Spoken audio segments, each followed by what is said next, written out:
things that I found. There's a site, there's an organization called Ethical Consumer that talks about the best and worst business practices over the past 25 years. The top 10 least ethical companies over the past 25 years. Nestle. Ooh. Monsanto. Is that how you say that? I don't know. Amazon. Shell. Tesco. Barclays. Exxon. Walmart. Coke. And then it has all these different top ethical companies. I've never even heard. And one is not even a company, it's just some dude named John Lewis. Who's John Lewis? No, I don't know. Oh, you gotta sign in if you want more information. That's how ethical is that? Okay. And then we've got from the Dodo, the 5 worst states to be a farm animal. So if you're a farm animal, you don't want to live in these states. Cows. Idaho. Don't want to live in Idaho if you're a cow. Iowa. Missouri. Utah. Kansas. All the other states are fine. We're good in South Carolina. Nothing to see here. And then, actually, this is from 2012, but you can find about factory farms and big, agribusiness. You can find out exactly where they are and what practices are happening for cattle, dairy, hogs, broilers, layers.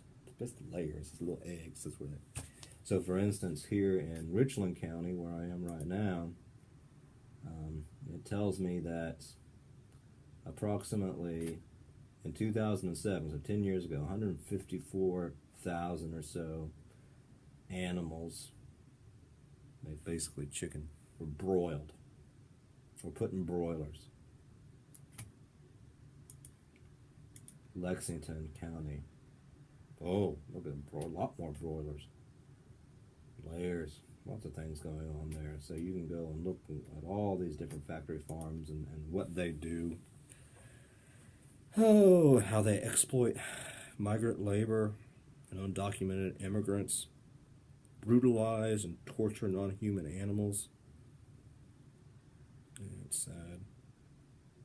They say, in contrast, we can and should support small-scale, sustainable farms. I have a little garden in my backyard. And buy from cooperatives or farmers markets.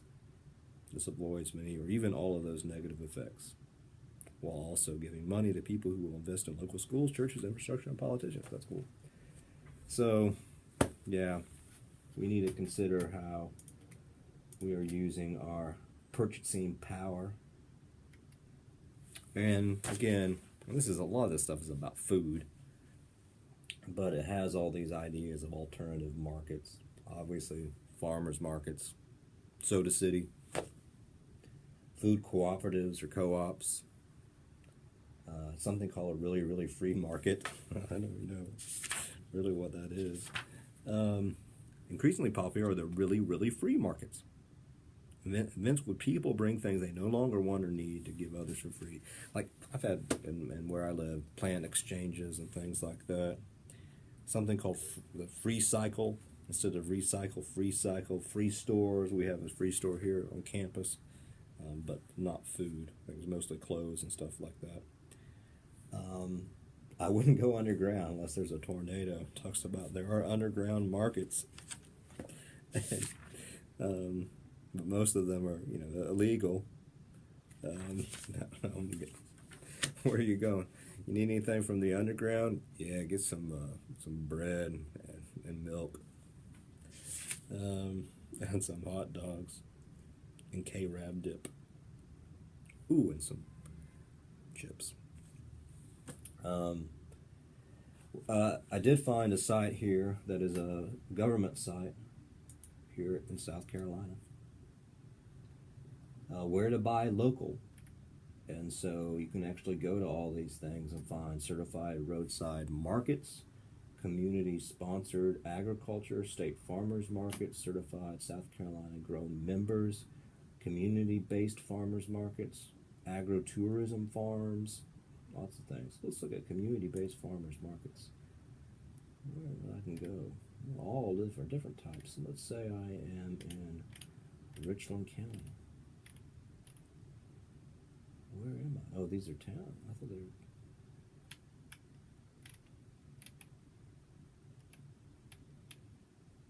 Nothing. Well, that sucks. These are towns. Okay, let's say Lexington. Where can I go in Lexington? 5 farmers, Chapin Downtown Farmers Market, Community Market of Brooklyn Baptist, Town of Lexington. There's more than that. I know there's one in Casey. Maybe it has here in Casey. In any case, you can find some delightful stuff in here if you so desire. So, but again, here's the thing. Money. One thing that this book doesn't actually say, it says later on, but these alternative markets are oftentimes, unless it's free, more expensive, because it's actually more expensive to do that type of stuff. And, ooh, I got a message from somebody. So how do we deal with that? You know, factory farm stuff is cheaper. And a lot of us are on a budget. Food stamps and all that type of stuff. So, and I know at least a couple of you are sort of tackling this as your topic. How do we make this, you know, these alternatives can't just be for your, you know, your liberal, wealthy hippies. They need to be for all of us. So how do we do that? I don't know. I don't have the answer. I only have questions.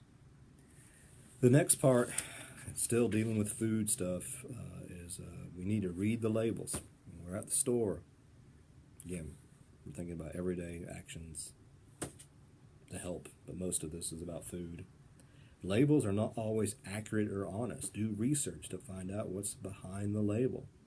Yeah, I think it's important. Where did I put my phone, by the way? Oh, there it is. So, it talks about cruelty-free. So sometimes you'll have a label cruelty-free with cosmetics. I tend to look for the cruelty. I want my, you know, I want my cosmetics to have been tested on a monkey. But apparently some people have cruelty-free labels, but sometimes it's not actually the case because certain ingredients were actually tested on animals. So they have this Coalition for Consumer Information on Cosmetics, or CCIC, and they have something called the Leaping Bunny Program. I'm not making this up. They work by putting, and it's important, they work by putting a rabbit label on products that were truly not tested on animals, and also by encouraging cosmetic companies to pledge not to test on animals. So you might want to Google the Leaping Bunny Program. And also people for ethical treatment of animals are doing some stuff. They have a compassionate shopping guide, even though oftentimes those folks are not terribly compassionate nor ethical. Fair trade, obviously I'll let you read stuff, Trader Joe's, Whole Foods, but sometimes all that stuff is a little bit, you have to go through hoops in order to get certified. So it talks about how certification in the United States is very reliable. Fair Trade USA, Fair Trade Federation, Equal Exchange. However, sometimes it has been exploited. Sometimes people use the phrase fairly traded. Okay, that's not fair trade per se. So, and you know, there's organic. I'll let you look at the fair trade stuff, which again can be somewhat problematic. Organic's supposed to be, just like fair trade is supposed to be, that And here's where they talk about, Larry talks about concrete and fair trades. It's expensive producers to get certifications, because it's more expensive to put stuff together, because you got to pay people right, and you got to do all this type of stuff. But organic is supposed to be, everything is without artificial fertilizers, pesticides, and other toxic chemicals. However, companies can call pretty much anything organic. And sometimes things that are organic are problematic. It's just because something says it's organic does not necessarily mean it might not have some gunk in it. Read the labels. Shade grown. Coffee plants that are grown in canopies, which are better for the environment. Cage free. Even though poultry no longer kept in battery cages, but still subsequent to many violent practices. Free range, which might mean free range, but it also might be that a chicken spent some time outside on a small balcony or a windowed space. Windowed space is free range. Okay. And we've got kosher. Obviously, it means conforms to Jewish dietary laws. Halal, I can't pronounce that, conforms to Islamic legal codes. And then you have the fresh monkey meat. That's a joke. It doesn't really, I've never had monkey meat. I'm sure some people eat monkeys, but that tastes like bananas. But, we're looking for this stuff on our products that we buy in the stores, but also at the same time we need to be cautious about all that type of stuff, because we can't always trust all this stuff. But here, and all this again, is to do this, you're looking at this stuff in part to be an everyday activist. The symbolic power, this stuff is important. On page 30, when Larry here starts talking about the symbolic power and the little cycle here, or the wheel of change, wheel of everyday activism, this goes back to the stuff that we were discussing in chapter 10 about hegemony and norms. There are a lot of things and practices and stuff out there that we just think is normal, but usually it ain't. And usually certain people are profiting from all this stuff, while certain other people are not. They're suffering. And so basically he gives some examples of meat. We live in a meat culture. Is that natural? Is that the way it's supposed to be? Not necessarily. That's the way it has become. We are a hot dog culture, and I do love hot dogs. And he talks about going vegan can be a everyday activism. Sorry, that's a joke. I could go vegan, but I'm not Spock from Star Trek. It's Vulcan. It's different.